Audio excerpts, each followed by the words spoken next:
Hello friends, LGR study में आप सभी का स्वागत है। साथियों, जैसा कि आप सभी जान रहे हैं कि गणित में अभी हम लोग दो चर वाले रैखिक समीकरण युग्म जो है पढ़ाई कर रहे हैं। और जैसा कि आप लोग फर्स्ट क्लास में देखे थे कि दो चर वाले रैखिक समीकरण युग्म को हल करने का जो है मुख्य रूप से चार विधि है। एक विधि तो आप लोगों ने देखा था, ग्राफ विधि, जिसको हम लोग आलेख विधि भी कहते हैं और ज्यामितीय विधि भी कहते हैं। और एक था आपका बीजगणितीय विधि। बीजगणित विधि में आपका था प्रतिस्थापन विधि, विलोपन विधि और वृज्जगुणन विधि। तो उसमें से हम, जैसा कि आपको पिछले क्लास में ही बताए थे कि सबसे पहले ग्राफ विधि पढ़ाई करेंगे। तो आज आपका ग्राफ विधि जो है हम शुरू करने वाले हैं। और ग्राफ विधि से कैसे हम किसी भी किसी भी दो चर वाले रैखिक समीकरण युग्म को कैसे हल करेंगे, इसको क्या करने वाले हैं, सीखने वाले हैं। तो चलिए शुरू करते हैं और एक क्वेश्चन के हेल्प से हम लोग इस चीज़ों को सीखने की जो है कोशिश करते हैं। क्वेश्चन जैसा कि आप सभी देख सकते हैं कि आपके स्क्रीन पर जो है आ चुका है। और क्वेश्चन के द्वारा क्या पूछा जा रहा है? क्वेश्चन के द्वारा पूछा जा रहा है कि निम्नलिखित रैखिक समीकरण युग्म को आलेख विधि से हल करें, या फिर आपको इसी को बोला जा सकता है कि ग्राफीय विधि से हल करें, ठीक, या ज्यामितीय विधि से हल करें। कुछ ही भी कहेगा तो बात क्या होगा, एक ही होगा। यानी कि आपको ग्राफ विधि से इस दोनों समीकरण को, यानी कि इस समीकरण युग्म को आपको हल करना है। तो मैं आपको बता दूं, जब कभी भी इस तरीका से आपको अगर दो समीकरण दे दिया जाए, यानी कि दो चर वाले रैखिक समीकरण का एक युग्म जो है दे दिया जाए और आपको उसे ग्राफ विधि से हल करने के लिए बोला जाए, तो सिंपल सा आपको काम क्या करना है, जब आप हल करने के लिए चलिए, ठीक, जब आप जो है हल करने के लिए चलेंगे तो सबसे पहले आपको जो दो समीकरण दिया गया उसको लिखेंगे। यहाँ पर आप देख सकते हैं कि x माइनस वाई और प्लस 1 और बराबर में 0 है तो 0 लेंगे और इसका नाम देंगे समीकरण 1, ठीक। और फिर जो आपका दूसरा समीकरण है जो कि है आपका 3x, कितना x है, यहाँ पर आप लोग जो है क्लियरली देख सकते हैं कि कितना x है, 3x है। तो हम लिखेंगे 3x प्लस 2y और माइनस 12 बराबर 0। इसका नाम दे देंगे हम लोग समीकरण 2। और अब क्या करेंगे, समीकरण 1 का कम से कम 2 हल निकालेंगे और समीकरण 2 का भी कम से कम 2 हल पहले हम लोग क्या करेंगे, निकालेंगे। तो आइए कैसे क्या करना है वो समझने की कोशिश करेंगे। सबसे पहले लिखेंगे समीकरण 1 से, क्या लिखेंगे हम लोग, लिखेंगे समीकरण 1 से, ठीक, समीकरण 1 से। तो देखिए कि समीकरण 1 क्या है, समीकरण 1 है x माइनस वाई और प्लस 1 बराबर आपका 0। इसमें आपको क्या करना है, इस समीकरण का कम से कम 2 हल आपको अपने स्तर से प्राप्त करना है। तो आप बताइए कि अगर हम इस समीकरण को ऐसे लिख देंगे तो कोई दिक्कत है क्या? इसमें हम x को बाएं रखने की कोशिश करते हैं और ये जो y है और प्लस 1 है इसको दाहिने भेजने की कोशिश करते हैं। तो बताइए, ये y माइनस में है, दाहिने जाएगा तो प्लस y हो जाएगा और ये माइनस 1 हो जाएगा, क्योंकि बाएं में, बराबर के बाएं ये प्लस 1 है, दाहिने जाएगा तो माइनस 1 हो जाएगा। अब आप रुक जाइए, जैसे ही बाएं में या तो x बच जाए या तो केवल y बच जाए तो आपको क्या करना है, रुक जाना है। और रुकने के बाद आपको इसके लिए क्या करना है, एक इस तरह का बॉक्स बनाना है। जिस तरह का बॉक्स हम यहाँ पर क्या करते हैं, बना लेते हैं, हम बगल में बना देते हैं, लेकिन आप लोग नीचे नीचे बनाइएगा। इसके लिए क्या करेंगे, जिस तरह का हम बॉक्स बना रहे हैं आप लोग भी उसी तरह का एक क्या कीजिएगा, बॉक्स बनाइएगा। इस तरह का सेम टू सेम आप भी करेंगे तो चीज़ें जो सिस्टमैटिक हम सीख पाएंगे वो बेटर होगा। आप इसमें अच्छा से चीज़ों को क्या कर सकते हैं, सीख सकते हैं, समझ सकते हैं। इस तरह का आपको एक बॉक्स क्या करना है, तैयार करना है। इसमें आपको x का मान लिखना है, इसमें y का मान, और इसमें आपको x, y का मान क्या करना है, लिखना है। तो बाएं में क्या है, x है, दाहिने में क्या है, y माइनस 1 है। तो आपको सोचना ये है कि बराबर के दाहिने जो भी चीज़ होगा उसका मान आपको खुद रखना है। तो बराबर के दाहिने y है, तो हम यहाँ पर क्या करते हैं, y का मान रख देते हैं 2। y का मान कितना रख दिया हमने, 2 रख दिया। y के सामने 2 रखने का मतलब है कि हमने y का मान पहली बार 2 रखा। अब ये 2 है, 2 में से 1 घटाना है यहाँ पर, तो 2 में से 1 घटाएंगे तो कितना मिलेगा, 1 मिलेगा, यानी कि वो x का मान हो जाएगा। किसका मान हो जाएगा, x का मान हो जाएगा। ये y 2 में से 1 गया तो आपका 1, तो x का मान कितना मिला, 1। तो इसका नाम दे देंगे बिंदु ए में क्या होगा, 1,2, बिंदु ए क्या हो जाएगा, 1,2 हो जाएगा। ठीक, फिर y का कोई दूसरा मान सोचिएगा, तो हम यहाँ पर y का मान रख देते हैं इस बार 1। y का मान क्या रखने की कोशिश करते हैं, y का मान इस बार हमने रख दिया 1। अब y का मान 1 रखने से क्या होगा, ये y जो दिखाई दे रहा है यहाँ पर ये 1 है, तो इसमें से -1 करेंगे तो 1 में से 1 गया तो 0, तो x का मान कितना हो जाएगा, 0 हो जाएगा। तो हम यहाँ पर x का मान क्या कर देंगे, x के सामने हमने क्या कर दिया, 0 रख दिया। इस बिंदु का नाम आपको दे देना है बिंदु b, और वो हो जाएगा 0,1, क्या हो जाएगा, 0, आपका 1 हो जाएगा। इस तरीका से आपने देखा कि समीकरण 1 का 2 हल हम लोगों ने प्राप्त कर लिया है। a जो है 1,2 और b जो है 0,1, आपका इस तरीका का 2 जो है हल आपको मिल गया। पुनः अब क्या लिखेंगे, लिखेंगे पुनः यही काम हम समीकरण 2 के लिए भी करेंगे। तो लिखेंगे पुनः समीकरण 2, पुनः समीकरण 2 से। तो समीकरण 2 क्या है, समीकरण 2 आपको यहाँ पर दिख रहा होगा 3x + 2y - 12। तो इस चीज़ों को सेम टू सेम यहाँ पर लिखेंगे। क्या लिखेंगे, 3x + 2y, 3x + 2y और -12 बराबर 0 को सेम टू सेम लिखेंगे। और एक काम यहाँ पर हम क्या करते हैं उसको समझने की कोशिश कीजिएगा। यहाँ पर हम लोग करेंगे क्या, जो आपका यहाँ पर x वाला जो पद है उसको बाएं रखिए, यानी कि जो 3x है इसको हम क्या करेंगे, बाएं रखेंगे। ये 3x को आप अभी तत्काल बाएं रखें, क्योंकि मेरा लक्ष्य है कि x को बाएं रखना है। तो x को अगर हम बाएं रखेंगे तो क्या होगा, ये -12 आपको दिखाई दे रहा होगा। -12 बराबर के दाहिने भेजिएगा तो ये हो जाएगा +12। कितना हो जाएगा, +12 हो जाएगा। और ये जो +2y दिखाई दे रहा है दाहिने जाएगा तो ये -2y हो जाएगा। अब आपको ये जो 3 दिखाई दे रहा है इस 3 को भी दाहिने भेजना है। तो हम कैसे 3 को दाहिने भेजेंगे वो देखिए। जब आप 3 को दाहिने भेजिएगा तो x, बाएं में केवल क्या बच जाएगा, x बच जाएगा। और दाहिने में आप लोग देख पा रहे हैं कि 12 - 2y पहले से है। ये 3 यहाँ पर गुना के रूप में है। किसके रूप में है, गुना के रूप में है। तो दाहिने जाएगा तो वो बट्टा के नीचे चला जाएगा, बट्टा के क्या हो जाएगा, नीचे चला जाएगा। यानी कि x बराबर 12 - 2y/3, ये आपको क्या हुआ, मिला। अब आप क्या करेंगे, ये जो बॉक्स मैं बनाने जा रहा हूँ यहाँ पर वो आप इसके नीचे नीचे ही बनाइएगा। हम यहाँ पर क्या करते हैं, एक समीकरण 2 के लिए भी क्या करेंगे, इसी तरह का सेम टू सेम हम क्या करेंगे, यहाँ पर बॉक्स तैयार करेंगे जिस तरह का बॉक्स हमने समीकरण 1 के लिए तैयार किया था।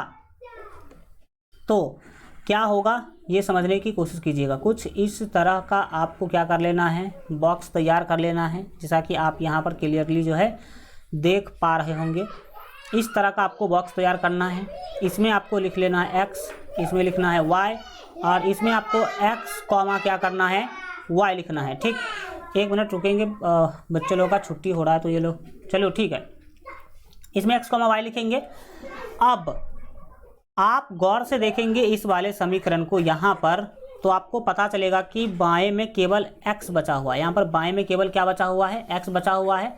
और दाहिने में आप जो भी देख रहे हैं वो देख ही रहे हैं। इसमें आपको क्या करना होगा, मैंने आपको पहले ही बताया कि दाहिने में जो चीज़ होगा, पूरा गेट सटा दीजिए, हाँ उसके वहाँ पे होगा, देखिए गेट सटाइए। तो यहाँ पर क्या होगा, ये जो आपका y है, इस y का मान आप जो भी मन हो आप क्या करेंगे, इस y का मान यहाँ पर रखेंगे।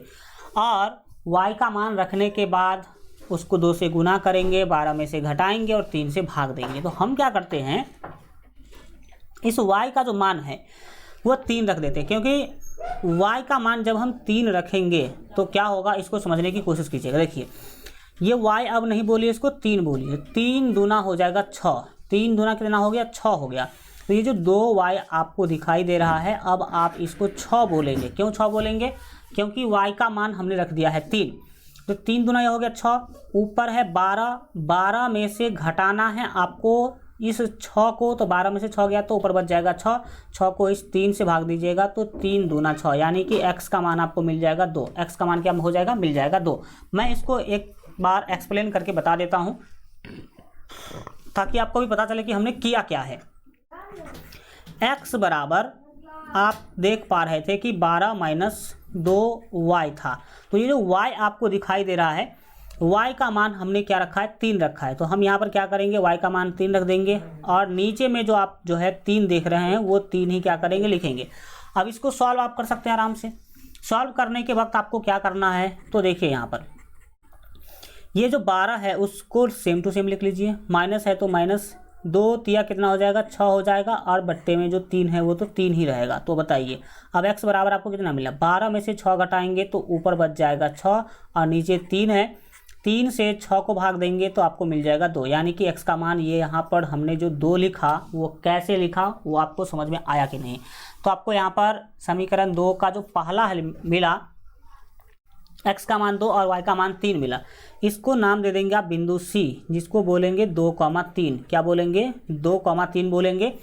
अब एक काम आप लोगों को और करना है, y का एक और ऐसा ही आपको मान रखना है जिससे कि हमें x का मान जो है छोटा से छोटा मिले। दूसरी बात, मैं एक कन्फ्यूजन यहाँ पर आपको दूर कर दूँ कि दाहिने साइड में कभी कभी आपको यहाँ पर y दिखाई दे रहा है, कभी कभी x भी दिखाई दे सकता है। तो दाहिने साइड में जो भी होगा, x हो या y हो, उसका कोई भी मान आप रख सकते हैं और उसका जो मान है वो आपको खुद क्या करना है, रखना है। जैसे कि हमने यहाँ पर 3 रखा, इस वाले में y का मान हम ये 2 रखे थे, इस वाले में y का मान 1 रखे थे। तो ये अपने मन से रखते हैं, ये कोई किताब में नहीं लिखा होगा, यहाँ पर कहीं कोई भी आपको बोलेगा नहीं, आप अपने मन से रखेंगे। लेकिन ये रखना आपको सोच समझ के है, ऐसा मान रखेंगे ताकि जो दूसरा मान होगा वो भी छोटा से छोटा मिलना चाहिए। तो हमने y का मान यहाँ पर समीकरण में देख सकते हैं कि 3 लिए हैं तो x का मान 2 मिला है। तो इसी तरीका का, अब ऐसा नहीं कि y का ऐसा मान ले लेंगे कि जो आपका x है ना, x का बहुत बड़ा सा मान आपको क्या हो जाए, मिल जाए। दूसरी बार अब हम क्या करते हैं, ये y का मान जो है हम कितना रखा जाए ताकि हमें आसान से आसान जो है चीज़ मिले। तो एक काम कीजिए, 3 चौके 12, बिल्कुल ठीक है। y का मान हम रख देते हैं इस बार आपका 0, 8 चौक, बिल्कुल ठीक है। y का मान हमने क्या रख दिया भाई, लो हमने y का मान रख दिया 0। अब y का मान 0 रखने का क्या मतलब है, y का मान 0 रखने का सीधा सीधा मतलब है कि ये 12 माइनस 2y जो था तो ये तो 2 रहेगा और ये y का मान आ गया अब 0, y का मान कितना आ गया, 0 आ गया, नीचे में 3 है तो वो 3 ही रहेगा। अब x बराबर 12 माइनस 2 गुने 0 तो क्या होगा सर, ये 0 हो जाएगा, 2 को 0 से गुना करेंगे 0 होगा, नीचे में आपका है 3।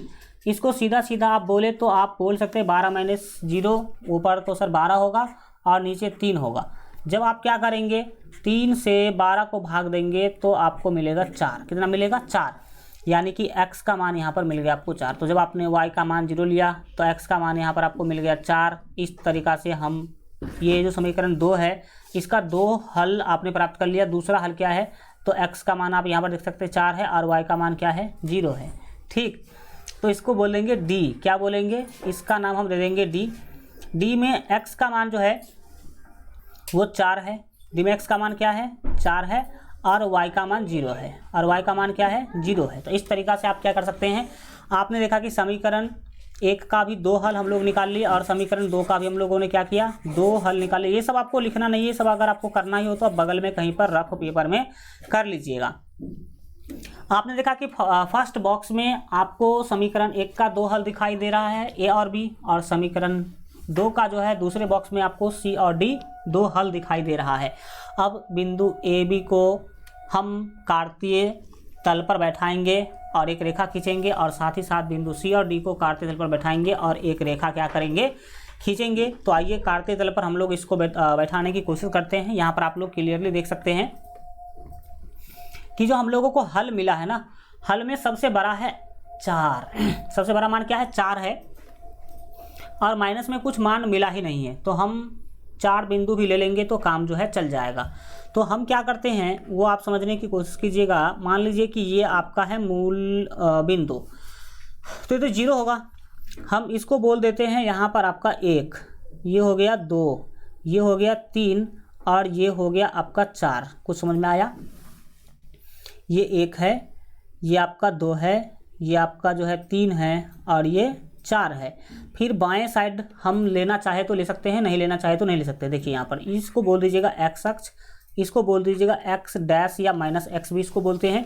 इसको आप वाई बोल दीजिए, वाई अक्ष, और इसको माइनस वाई अक्ष या वाई डैश अक्ष आप इसको क्या कर सकते हैं, बोल सकते हैं। ये रहा आपका 0, ये क्या था, 0 था। जहाँ पर एक्स अक्ष और वाई अक्ष जाकर के मिलती है वो क्या होती है, 0 होती है। और इसके बाद दाहिने तरफ हम 1 2 3 4 लिख लिए हैं। ये आप 5 मान लीजिएगा, ये क्या मान लीजिएगा, 5 मान लीजिएगा। ये 10 है, 10 ना बोल करके आप इसे 5 बोल सकते हैं, क्योंकि हमारे हाथों में जितना लिखे ना लिखे। इधर भी आप जो है 1 2 बिंदु ले लीजिए। ये हो गया आपका, मान लीजिए कि -1, ये हो गया आपका -2, ये हो गया -3। तो मान लीजिए ये -1 है, ये वाला जो बिंदु है वो -2 है, ये वाला जो बिंदु है वो -3 है, और यहाँ पर जो बिंदु है वो मान लीजिएगा -4 है। और ये जो है ना यहाँ पर आप मान लीजिएगा ये वाला बिंदु हो जाएगा आपका -5। ऊपर बात कीजिए, मान लीजिए कि ये आपका 1 है, ये आपका मान लीजिए 2 है, ये यहाँ पर आपका 3 है, और यहाँ पर आपका क्या है, 4 है। इस तरीक़ा से आप मान लीजिए इसको 1, इसको 2, इसको हम 3 और इसको 4 बोलेंगे। नीचे भी 1 2 पॉइंट ले लीजिए। वैसे तो माइनस में कोई भी पद नहीं है, फिर भी 1 2 पॉइंट माइनस का हम ले लेंगे। इसको बोलेंगे -1, इसको बोलेंगे हम लोग -2, और इसको -3, और इसको आप -4 बोल सकते हैं। ये -1 हो जाएगा, ये आपका -2 हो जाएगा, ये आपका -3 हो जाएगा, ये कुछ इस तरीक़ा से, और ये -4 हो जाएगा। ठीक, और इस तरह से आप क्या करते जाएंगे, बढ़ते जाएंगे। अब आपको क्या करना है, इसी कार्तीय तल पर हमने आपको ग्राफ पेपर पर समझाने का कोशिश किया है, ताकि आप लोग भी ग्राफ पेपर पर बनाना सीख जाएं। ठीक, अब इसी पर आपको क्या करना है, बिंदु ए और बी को पहले बैठाना है। तो बिंदु ए क्या कह रहा है, बिंदु ए कह रहा है कि 1,2, 1,2 का मतलब है कि x का मान 1 और y का मान 2। तो 1,2 को कैसे हम कार्तीय तल पर बैठाएंगे। सबसे पहले आप चले जाइए 0 पे खड़ा हो जाइए। 0 पर खड़ा होकर के बिंदु ए जो है वो 1,2 था। आप फिर से एक बार देख सकते हैं, बिल्कुल ठीक है, 1,2 है। 1,2 का मतलब x पर 1 और y पर 2। तो आप यहाँ पर खड़े रहिए मूल बिंदु पर 0 पर, और आप x अक्ष पर 1 जाइए, और फिर आपको y पर 2। तो सीधा सीधा इसको पकड़ते हुए आपको आ जाना है y पर 2, यानी कि ये वाला जो बिंदु है यही है आपका a। यही बिंदु क्या है, बिंदु ए है, क्योंकि ये बिंदु आपको देख सकते हैं कि x पर 1 पर आ रहा है, y पर 2 पर जा रहा है। तो इस बिंदु का नाम हम क्या करेंगे, इस बिंदु का नाम हम दे देते हैं फिलहाल बिंदु ए। क्या नाम देते हैं इसको, बिंदु ए देते हैं, जिसका निर्देशांक भी हम लिख देते हैं 1,2, 1,2 लिख देते हैं। इसी तरीक़ा से जो बिंदु बी है वो कहता है 0,1। 0,1 का क्या मतलब है, x पर 0 और y पर 1। तो देखिए x पर 0 और y पर 1 कौन होगा, x पर 0 तो यही वाला बिंदु होगा। y पर 1 की बात अगर करी जाए तो ये वाला बिंदु होगा y पर 1। ये वाला बिंदु क्या होगा, y पर 1 होगा। तो इस बिंदु को नाम हम दे सकते हैं बिंदु बी। इसका नाम क्या दे सकते हैं, इसका नाम दे सकते हैं बिंदु बी। और बी का जो निर्देशांक है वो हो जाएगा आपका 0,1, 0,1 हो जाएगा।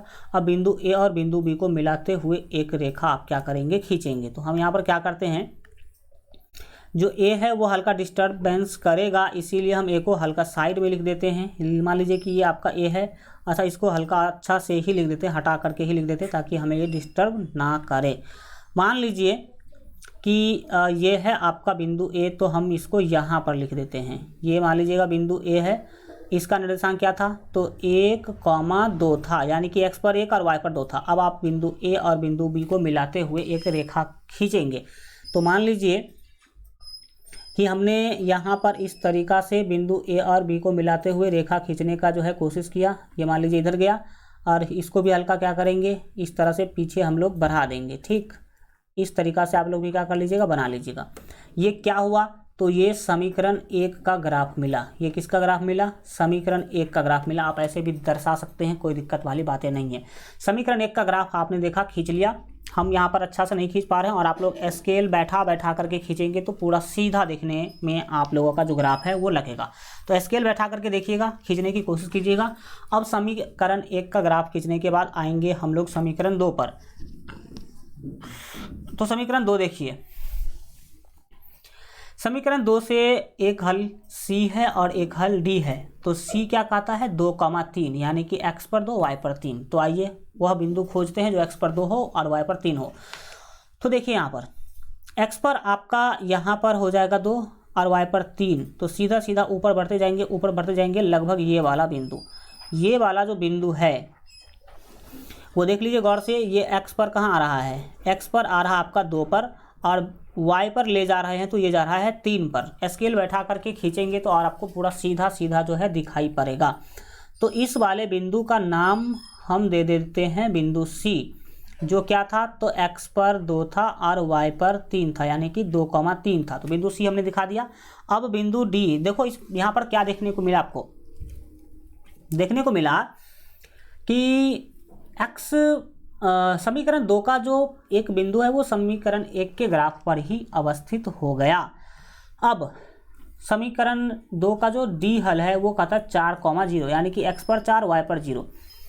एक्स पर 4, चलो भाई साहब एक्स पर 4 चलते चलते हम यहाँ आ गए, यही आपका एक्स पर 4 और वाई पर 0 जाने के लिए ना तो हम ऊपर जाएंगे ना ही नीचे जाएंगे, 0 तो वहीं पर होगा। तो इस बिंदु का नाम हम दे देते हैं डी। इस बिंदु का नाम क्या दे देंगे, डी दे देंगे, जो कि है 4,0। 4,0 का मतलब है एक्स पर 4 और वाई पर 0, ठीक यही 4,0 ही है। अब बिंदु डी को और बिंदु सी को आप मिलाते हुए एक रेखाखंड क्या करेंगे, खींचेंगे। बिंदु डी और बिंदु सी को मिलाते हुए एक रेखाखंड आप लोग क्या करेंगे, खींचेंगे। ये ए जो है 1,2, इसको और हम यहाँ से क्या कर देते हैं, हटा देते हैं। मान लीजिएगा ये बिंदु आपका ए था, ये था आपका 1,2, 1, क्या था 2 था। अब आपको बिंदु सी और बिंदु डी को मिला देना है, एक रेखाखंड खींचते हुए मिलाना है, सॉरी रेखा खींचते हुए आपको क्या करना है, मिलाना है। तो यहाँ पर हमने क्या किया, सी और डी को मिलाते हुए मान लीजिए कि ये वाला रेखा हमने क्या किया, खींचा। अब आपको मैंने बताया था कि हाँ ये क्या हो जाएगा, ये हो जाएगा समीकरण 2 का ग्राफ, ये हो गया समीकरण 2 का जो है ग्राफ हो गया। अब हल का जहाँ तक बात है कि हल क्या होगा, यानी कि कौन होगा हल, तो मैंने आपको बताया था कि दोनों ग्राफ जिस बिंदु पर काटेगा वही बिंदु हल देगा। तो जो बिंदु जिस बिंदु पर दोनों ग्राफ कट रही है वो बिंदु है 2,3, इसीलिए लिखेंगे जो यहाँ पर सी बिंदु है जिसका निर्देशांक है 2,3, यही आपका हल है।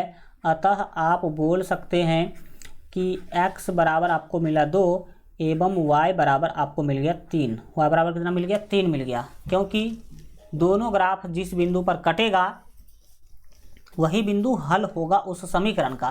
तो आप देख सकते हैं कि इस बिंदु पर कट रहा है, तो यही बिंदु क्या होगा, समीकरण, ये जो दोनों समीकरण था, समीकरण 1 और समीकरण 2 का, ये क्या कहलाएगा, हल कहलाएगा। और अगर दोनों ग्राफ एक दूसरे को नहीं काटेगा तो हल नहीं मिलेगा, और एक दूसरे पर लेटा हुआ देखेगा तो अनेकों हल क्या होगा, मिलेगा। तो इस तरीक़ा से आप ग्राफ निरूपित कर सकते हैं और उसके हल भी प्राप्त जो है कर सकते हैं, ठीक। तो ये तो एक एग्जाम्पल के रूप में हमने आप लोगों को बताया कि आखिर ग्राफ विधि से कैसे आप लोग क्वेश्चन क्या कर सकते हैं, बना सकते हैं। अब चलिए आगे, और आगे हम लोग अब जो है प्रश्नावली 3.1 सीखने समझने वाले हैं। तो आप लोग 1 मिनट इस क्वेश्चन को देखिए, हल्का हम पानी पी लेते हैं।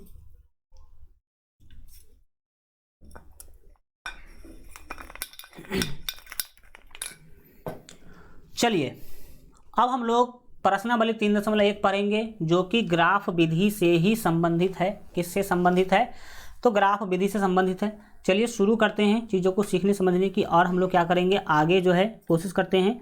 तो आइए पूरा ध्यान से सीखने की जो है कोशिश कीजिए। प्रश्नावली 3.1 क्या बोल रहा है, देखिए मैंने आपको बताया था कि इस चैप्टर में कुछ क्वेश्चन तो ऐसे होंगे जिसमें समीकरण आपको दिया रहेगा और उसको हल करने के लिए बोला जाएगा, और कुछ क्वेश्चन ऐसे होंगे जिसमें समीकरण नहीं दिए गए होंगे, आपको कथन दिया गया होगा, यानी कि स्टेटमेंट जो है वो दिया गया होगा, और उस स्टेटमेंट से आपको क्या करना होगा, समीकरण बनाना होगा, और तब उस समीकरण का हल करना होगा, ठीक। तो यहाँ पर जो क्वेश्चन है वो कुछ ऐसा ही क्वेश्चन है जिसमें कथन दिया गया है, समीकरण डायरेक्टली नहीं दिया गया है। क्वेश्चन क्या है, आफताब अपनी पुत्री से कहता है, आफताब नाम का कोई व्यक्ति है जो अपने पुत्री से कहता है 7 वर्ष पूर्व, यानी कि 7 वर्ष पहले मैं तुमसे 7 गुनी आयु का था।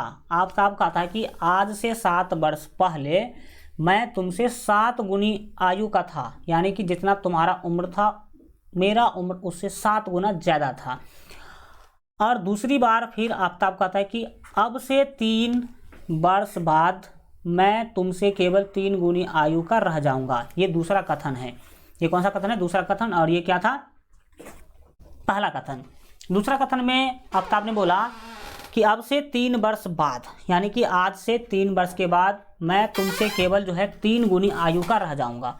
3 गुनी आयु का रह जाऊंगा, यानी कि जितना तुम्हारा उम्र होगा उससे 3 गुना मैं क्या रहूँगा? बड़ा रहूँगा।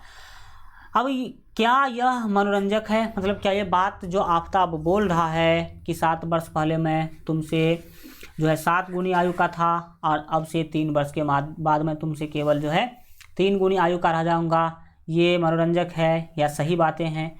इस स्थिति को आपको बीजगणितीय एवं ग्राफीय रूपों में क्या करना है? व्यक्त करना है। इस क्वेश्चन में बोला कि ये जो आपको स्टेटमेंट दिया गया है, दो कथन जो दिया गया है, इस दोनों कथन को आपको क्या करना है? पहला काम तो करना है इसका बीजगणितीय निरूपण करना है और साथ ही साथ दूसरा है ग्राफीय निरूपण करना, यानी कि ग्राफ भी इसका क्या करना है? खींचना है।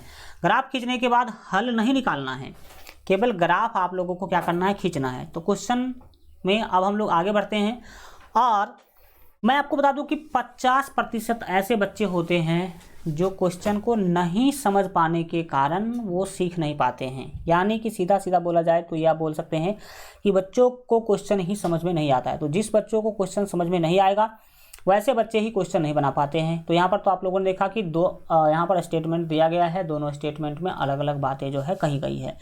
जब कभी भी इस तरह का क्वेश्चन आएगा तो आप क्या करेंगे? इसमें तो आफताब क्या निकालने की कोशिश कर रहा है ये भी नहीं बताया गया। तो मान लीजिए कि आपको आफताब और उसके पुत्री का वर्तमान आयु ज्ञात करना है, तो याद रखिएगा कथन वाला जितना भी क्वेश्चन होगा उसमें आप जो निकालना होगा आपको, आप उसी को मानेंगे। तो आपने सोचा है कि मैं पंखा चला दीजिए। आपने क्या सोचा है?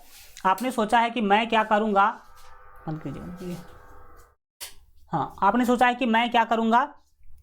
तो आफताब का वर्तमान उम्र और आफताब के पुत्री का वर्तमान उम्र निकालूंगा। तो जो निकालना हो आप उसी को क्या करेंगे? मानेंगे। तो आइए इस क्वेश्चन को कैसे हल करेंगे हम लोग ध्यान से सीखने समझने की क्या करते हैं? कोशिश करते हैं। हम सबसे पहले उसके वर्तमान उम्र को मान लेंगे। लिखेंगे माना कि आफताब का वर्तमान उम्र, क्या लिखेंगे? माना कि आफताब का वर्तमान उम्र वर्तमान उम्र मतलब अभी का उम्र मान लेते हैं कि x वर्ष हैं, x वर्ष हैं। हमने मान लिया कि आफताब का जो वर्तमान उम्र है वो क्या है? x वर्ष है तथा उसकी पुत्री का वर्तमान उम्र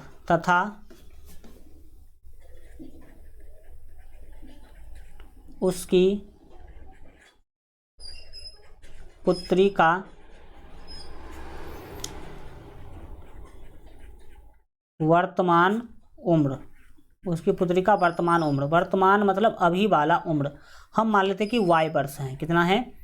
y वर्ष हैं। अब हम क्या करेंगे? ये आफताब का वर्तमान उम्र हमने x माना है, उसके पुत्री का वर्तमान उम्र हमने y माना है।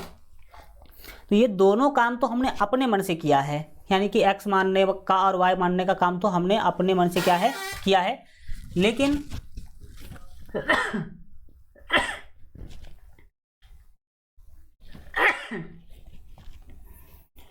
सॉरी देखिए, देखने की कोशिश करें। यहाँ पर हम आगे अब वो करेंगे जो क्वेश्चन के अकॉर्डिंग बताया गया होगा। तो अब जो भी काम करेंगे हम क्वेश्चन के अनुसार करेंगे। तो लिखेंगे प्रश्न से। क्या लिखेंगे?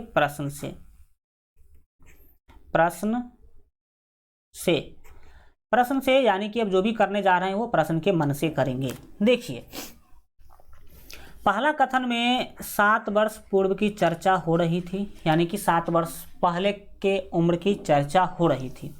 तो आप बताइए आफताब का अभी उम्र कितना है? तो बोलेंगे सर आफताब का जो उम्र है अभी x वर्ष है। वर्तमान का मतलब अभी, वर्तमान में यानी कि अभी कितना उम्र है उसका, x वर्ष है। अगर वर्तमान उम्र x वर्ष है आफताब का, तो 7 वर्ष पहले वाला उम्र कितना होगा? 7 वर्ष पूर्व यानी कि 7 वर्ष पीछे वाला, 7 वर्ष पीछे वाला उम्र कितना होगा? जैसे अगर आपको कोई पूछ दे कि आप अभी कितने वर्ष के हैं, तो आप बोलेंगे कि मैं 17 वर्ष का हूँ। तो आपसे वो पूछेगा कि बताइए कि आप 7 वर्ष पहले कितने वर्ष के थे, तो आप बोलेंगे कि मैं 7 वर्ष पहले 10 वर्ष का था। 7 वर्ष पहले कितने वर्ष का था? 10 वर्ष का था। तो क्या किया आपने, वर्तमान उम्र में से जितना पीछे जाना है उतना हमने क्या कर दिया, घटा दिया। तो अगर आफताब का वर्तमान उम्र अभी x वर्ष है, तो 7 वर्ष पहले उसका x माइनस 7 वर्ष रहा होगा उम्र। कितना रहा होगा? x माइनस 7 वर्ष उसका उम्र जो है रहा होगा। और आप दूसरा लगे हाथों आप ये बता दीजिए कि अभी जो है उसके पुत्री का वर्तमान उम्र y है, लेकिन 7 वर्ष पहले का उम्र अगर उसके पुत्री का भी निकालना चाहेंगे तो y माइनस क्या हो जाएगा, 7 हो जाएगा। y माइनस क्या हो जाएगा, 7 हो जाएगा। तो आप ही बताइए कि क्या ये दोनों बराबर हो सकता है? बोलेंगे नहीं सर, ऐसा कभी भी नहीं हो सकता, क्योंकि x माइनस 7 जो है वह आफताब का 7 वर्ष पहले वाला उम्र है, और y माइनस 7 जो है वो उसके पुत्री का जो है 7 वर्ष पहले वाला उम्र है। ठीक, तो ये बराबर कैसे हो जाएगा? ये पिता का उम्र और पुत्री का उम्र बराबर नहीं हो सकता। और बराबर क्यों नहीं है? क्योंकि क्वेश्चन में भी बोल दिया है कि 7 वर्ष पूर्व में तुमसे 7 गुनी आयु का था, यानी कि तुम्हारा जितना उम्र था उससे मैं 7 गुना ज़्यादा वर्ष का था। अगर बात किया जाए एक एग्जाम्पल से, तो मान लीजिए कि उसके पुत्री का जो उम्र है वो मान लीजिए 5 वर्ष था, और उसके जो पिता है वो 35 वर्ष के थे। कितने वर्ष के थे? 35 वर्ष के। तो ये 35 जो है 5 का 7 गुना ज़्यादा है। तो 35 वर्ष के पिता है, 5 वर्ष की पुत्री है, ये दोनों कभी भी बराबर हो सकता है क्या? नहीं बराबर होगा। लेकिन अगर मैं इसको बराबर करना चाहूँ तो मैं अगर 7 से इसको गुना कर दूंगा तो ये भी 35 और ये भी 35, तब तो बराबर हो जाएगा ना। तो बोलेंगे यस सर बराबर हो जाएगा। उसी तरह का मामला यहाँ है, ये 7 गुना ज़्यादा है और y माइनस 7 जो है वो 7 गुना कम है। दोनों को बराबर करने के लिए, इस दोनों को बराबर करने के लिए जिस तरह से हमने यहाँ पर 7 से गुना किया, उसी तरीक़ा से यहाँ पर भी आपको 7 से गुना करना होगा। किसको 7 से गुना करेंगे? तो जो 7 गुना कम था। तो 7 गुना कम कौन था? तो सर 7 गुना कम है उसके पुत्री का उम्र, तो उसके पुत्री के उम्र को 7 से गुना कर देंगे तब तो ये बराबर हो जाएगा। तब क्या हो जाएगा? बराबर हो जाएगा। तो x माइनस 7 बराबर 7 इंटू वाई माइनस क्या हो गया? 7 हो गया। ठीक, अब आप इसे सॉल्व करेंगे। तो आइए मिलजुल करके इसको क्या करते हैं, सॉल्व करते हैं। सॉल्व करने के लिए जब हम चलेंगे तो हम यहाँ पर जो आपको दिखाई दे रहा है x माइनस 7, उसको सेम टू सेम क्या करेंगे, x माइनस 7 लिख लेंगे। दाहिने में आप देखिए 7 को y से गुना करेंगे तो 7y, 7 को 7 से गुना करेंगे तो ये हो जाएंगे आपके 49। अब क्या होगा? तो अब आप यहाँ पर देख सकते हैं कि ये जो आपको x दिखाई दे रहा है वो x होगा, और 7y को बाएँ लाएंगे तो ये हो जाएगा माइनस 7y। कितना हो जाएगा? माइनस 7y आपका हो जाएगा। और दाहिने में, बराबर के दाहिने में हम इसको छोड़ देते हैं माइनस 49 को, माइनस 49 को दाहिने छोड़ दिए, और ये जो माइनस 7 दिख रहा है बराबर के बाएं साइड में, उसको दाहिने ले जाएंगे तो प्लस 7 हो जाएगा। और फिर आप क्या कर सकते हैं, यहाँ पर लिख सकते हैं x माइनस 7y बराबर माइनस 49 और प्लस 7, ये हो जाएगा सर माइनस 42। ठीक, इसका नाम अब आप दे दीजिए समीकरण 1। इसका नाम क्या करेंगे आप लोग? समीकरण 1 दे देंगे। ये स्टेटमेंट 1 से आपने एक समीकरण बना लिया। अब दूसरा स्टेटमेंट क्या है, यानी कि दूसरा कथन क्या है? दूसरा कथन है कि अब से 3 वर्ष बाद, यानी कि आज से 3 वर्ष आगे मैं तुमसे केवल 3 गुनी आयु का रह जाऊंगा, ऐसा आफताब बोलता है। तो 3 वर्ष आगे जाने की बातें हो रही है। अगर वर्तमान यहाँ पर लिखेंगे पुनः, क्या लिखेंगे? पुनः। अब पुनः में आप बताइए कि अभी आफताब का उम्र कितना है? तो अभी वर्तमान उम्र सर आफताब का x है।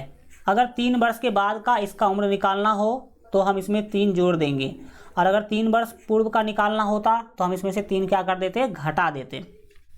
तो ये 3 वर्ष आगे वाला उम्र हो गया आफताब का। उसके पुत्री का उम्र अभी y है, तो 3 वर्ष के बाद उसमें 3 वर्ष जुट जाएगा तो y + 3 हो जाएगा। क्या ये दोनों कभी भी बराबर हो सकता है? क्या नहीं होगा सर बराबर, क्योंकि एक पुत्र का उम्र है और एक पुत्री का उम्र है। और क्वेश्चन में भी बताया जा रहा है कि मैं 3 वर्ष बाद तुमसे 3 गुनी आयु का रह जाऊंगा, यानी कि उसके जो यानी कि आफताब जो है उसका उम्र, आफताब का जो उम्र है वो 3 गुना ज़्यादा है, उसके पुत्री का जो उम्र है वो 3 गुना कम है। तो आफताब का उम्र 3 गुना ज़्यादा है, इसका 3 गुना कम है। अगर मैं इसको 3 से गुना कर दूंगा, 3 से क्या कर दूंगा, गुना कर दूंगा, तब तो दोनों क्या हो जाएगा, बराबर हो जाएगा। तो आप इसी तरीक़ा से क्या करेंगे, आगे बढ़ेंगे। ये आपका x + 3 है, दाहिने में क्या होगा, 3 को y से गुना करेंगे तो ये 3y हो जाएगा, और +3 को इस 3 से गुना करेंगे तो 3 × 9 होगा। और फिर आगे क्या करेंगे, ये आपका x 3y को बाएं लाएंगे तो -3y, और दाहिने में आप देख सकते हैं कि ये y जो है, सॉरी 9 जो है, ये 9 रहेगा ही रहेगा, और ये -3 हो जाएगा अगर दाहिने हम इस +3 को भेजेंगे तो ये जो +3 दिखाई दे रहा है ये दाहिने जाएगा तो हो जाएगा -3। इसको आप जोड़ घटाव कर लीजिए तो यहाँ पर आपको मिला x -3y बराबर 6। इसका नाम दे देंगे आप समीकरण 2। इसका नाम क्या दे देंगे, समीकरण 2 दे देंगे। x - 3y बराबर 6। अभी तक जो हम लोगों ने किया है वो था बीजगणितीय निरूपण। अभी तक जो कुछ भी हम लोगों ने किया वो क्या था, तो वो था बीजगणितीय निरूपण। अब हम इसी दोनों समीकरण का ग्राफीय निरूपण करेंगे। क्या करेंगे, तो ग्राफीय निरूपण करेंगे। तो आइए हम इस दोनों समीकरण का ग्राफीय निरूपण करते हैं, यानी कि इस दोनों समीकरण का ग्राफ खींचते हैं, और ग्राफ खींचने के लिए ही इसमें बोला गया था। ठीक, तो आइए अब हम लोग क्या करेंगे, लिखेंगे लिखेंगे यहाँ पर जो है अब ग्राफीय निरूपण। क्या लिखेंगे, तो लिखना होगा अब ग्राफीय निरूपण। तो लिख देते हैं यहाँ पर हम लोग अब ग्राफीय निरूपण। क्या लिखेंगे, ग्राफीय निरूपण लिखेंगे। ठीक, ग्राफीय निरूपण लिखेंगे। ग्राफीय निरूपण में आप सबसे पहले दोनों समीकरण को लिख लीजिए। तो पहला समीकरण है x - 7y बराबर -42, और दूसरा है x - 3y बराबर 6। तो इस दोनों समीकरण को हम यहाँ पर लिख लेते हैं। समीकरण एक क्या था, तो x - 7y और बराबर में -42 था, माइनस कितना था, 42। इसका नाम आप समीकरण 1 जो है दे देंगे। क्या, ये तो पहले से ही समीकरण 1 है। फिर दूसरा समीकरण क्या था, x - 3y और बराबर में क्या था, 6 था। इसका नाम दे देंगे हम लोग समीकरण 2। इसका नाम क्या दे देंगे, समीकरण 2 दे देंगे। ये देंगे क्या, ये तो सब पहले से ही समीकरण 2 था। ठीक, तो अब आइए हम लोग समीकरण 1 और समीकरण 2 का ग्राफ खींचते हैं, उसी तरीका से जिस तरीका से क्वेश्चन नंबर 1 में हम लोगों ने ग्राफ खींचा था। तो आइए सीखते हैं, समझते हैं कैसे करेंगे इसका ग्राफ खींचेंगे। तो आपको मैंने बताया था कि जिस 2 समीकरण का ग्राफ खींचना हो तो उस दोनों समीकरण का कम से कम 2 हल आप निकालेंगे। ज़्यादा से ज़्यादा 3, 4 या 5 भी निकाल सकते हैं, लेकिन फालतू है सभी के सभी। आपको उतना ज़्यादा निकालने की कोई भी ज़रूरत ही नहीं है। तो हम क्या करेंगे, यहाँ पर समीकरण 1 का भी 2 हल निकालेंगे और समीकरण 2 का भी 2 हल निकालेंगे। तो आइए हम सबसे पहले समीकरण 1 से चलते हैं। तो लिखेंगे समीकरण 1 से, क्या लिखेंगे, समीकरण 1 से। समीकरण 1 क्या है, तो x - 7y बराबर आपका -42 है। माइनस क्या है, 42 है। आपको क्या करना है, इस समीकरण में x को बाएं रखना है, बाकी सबको दाहिने भेजना है। तो आप बताइए, अगर हम x को बाएं रखेंगे, दाहिने में पहले से -42 बैठा हुआ है, ये -7y जाएगा तो ये हो जाएगा +7y। क्या हो जाएगा, तो ये +7y हो जाएगा। जैसे ही बाएं तरफ केवल x या केवल y बच जाए तो आपको रुक जाना है और इसके लिए एक बॉक्स बनाना है। तो मान लीजिए हम कुछ इस तरह का इसके लिए क्या कर लेते हैं, बॉक्स तैयार कर लेते हैं समीकरण 1 को दिखाने के लिए। इसी तरीका से आप लोग भी सेम टू सेम बनाएंगे। हम जानते हैं कि अलग अलग गुरुजी अलग अलग बुक को पढ़ करके आप लोग अलग अलग जो है विधि तरीका सुन रहे होंगे, समझ रहे होंगे, सीख रहे होंगे, ये अच्छी बातें हैं। लेकिन काम हम वह करेंगे जो सबसे सटीक हो और जो सबसे क्लियर हमें दिखे कि हाँ यहाँ पर सच्चाई किया गया है, सही बनाया गया है। इसमें आप रखेंगे x का मान, इसमें y का मान और इसमें x, y का मान आप जो है रखेंगे। y हल्का समझ लेना, ऐसा ही बनेगा। अब क्या करेंगे सर, अब तो भूल गए आगे क्या किए थे। तो दाहिने साइड जो है बराबर के दाहिने साइड y है, तो y का मान आपको अपने मन से रखना होगा। तो यहाँ पर 7 7 49 42, तो हम क्या करते हैं y का मान 7 रख लेते हैं। पहली बार y का मान हम क्या कर लेते हैं, 7 रखते हैं। अब अगर y का मान आप 7 रखेंगे तो यहाँ पर 7 से y के मान जो कि 7 है उसको गुना करना होगा, तो 7 7 49 हो जाएगा। 49 में से 42 घटाना है, तो 49 में से 42 घटाएंगे तो 42 7 49, यानी कि आपको 7 ही मिलेगा x का मान। तो इसको दे दीजिए ये जो है हल A बोल देंगे। आप क्या बोलेंगे, इसको हल A बोलेंगे। और हल A में आपको मिल गया 7,7। क्या मिला है, तो ये 7,7 मिला है। पुनः y का कुछ और मान आप लोग रखने की कोशिश कीजिए। तो बोला जाए तो बोलेंगे सर अगर हम y का मान 6 रख दें, क्या रख दें, 6, तब तो कमाल ही हो जाएगा। ये जो आपको 7 दिखाई दे रहा है, इस y का मान हमने 6 ले लिया, तो 7 छक्के 42 और माइनस 42 हो जाएगा 0। 42 और माइनस 42 जो है 0 हो जाएगा। इसका नाम हम समीकरण B देंगे और x का मान इस पर 0 है और y का मान इस पर 7 है। y का मान इस पर कितना है, 7 है। अब आपको क्या करना है, तो अब आपको करना है बहुत ही सिंपल वाला काम। समीकरण 1 का a और b 2 हल आपको मिल चुका है। इसी तरीका से समीकरण 2 का भी 2 हल निकालेंगे। तो लिखेंगे पुनः समीकरण 2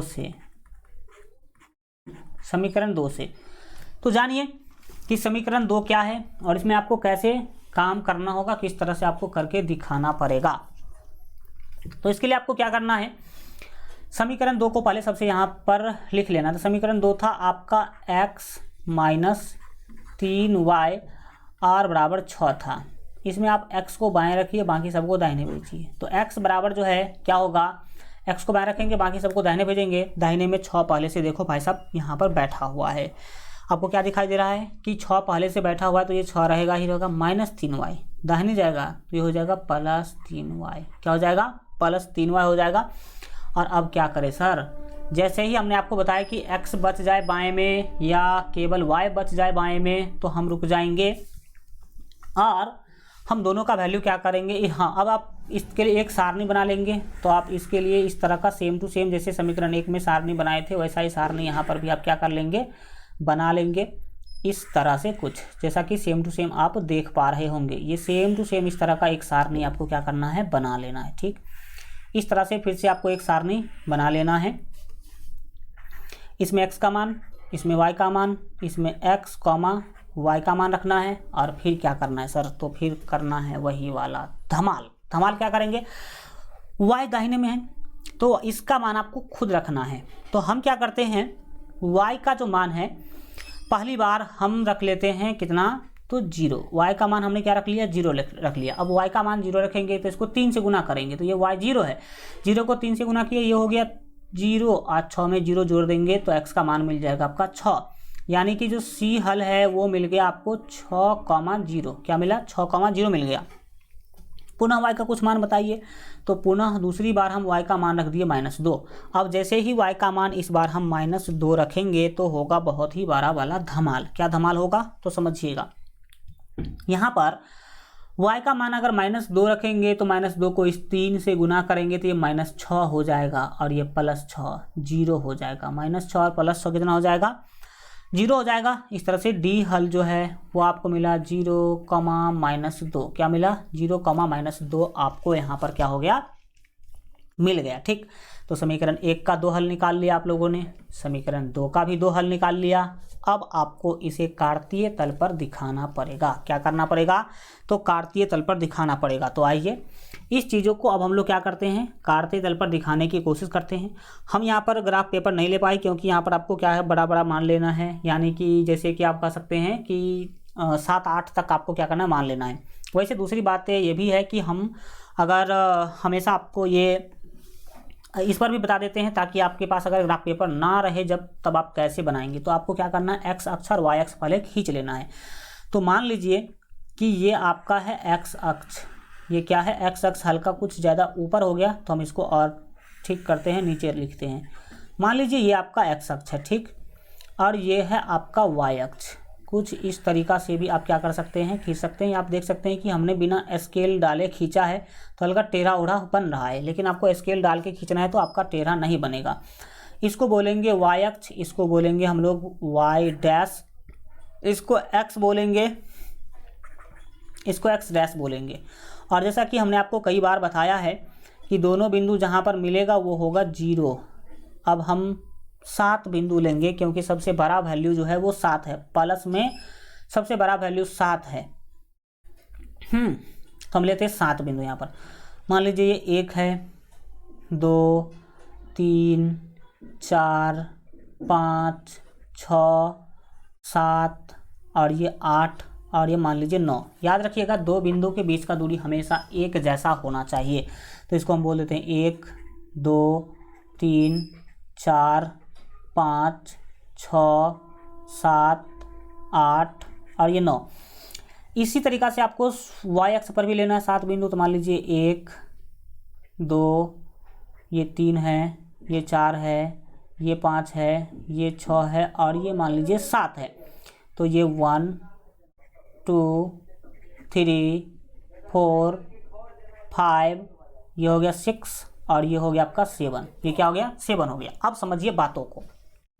अब बातों को क्या समझना है, नीचे भी आपको क्या करना है, माइनस में भी 2-4 पॉइंट ले ही लेना है। तो मान लीजिए ये है आपका -1, -2, -3, -4 और -5। इतना लेने की कोई ज़रूरत ही नहीं है। हम ले लेते हैं -1, -2, -3, -4 और -5 आपको ले लेना है। अब देखिए कि x पर माइनस कितना है। हाँ, x पर माइनस कुछ है ही नहीं भी लेंगे तो चलेगा, लेकिन फिर भी ले लेते हैं। यहाँ पर मान लीजिए कि 1 है, ये -2 है और ये -3 है। तो ये हमारे -1, -2 और -3 आप क्या करेंगे, यहाँ पर ले लेंगे। अब ये सब करने के बाद चारों बिंदु को इस पर बैठाने की कोशिश करेंगे। तो समीकरण 1 में हल 1 जो है, हल ए जो है वो 7,7 है, यानी कि x पर भी 7, y पर भी 7, x पर भी 7 और किस पर, y पर भी 7। तो हम यहाँ पर क्या करेंगे, आगे बढ़ेंगे और यहाँ पर लिखने की कोशिश करेंगे x पर भी 7 और y पर भी 7। ठीक, तो आइए हम कैसे करेंगे, x पर 7 और y पर 7 को कैसे दिखाएंगे। सो देखिए, x पर 7 का मतलब है कि आप x पर प्लस के दिशा में 7 पर जाएंगे और फिर y पर प्लस के दिशा में 7 पर जाएंगे।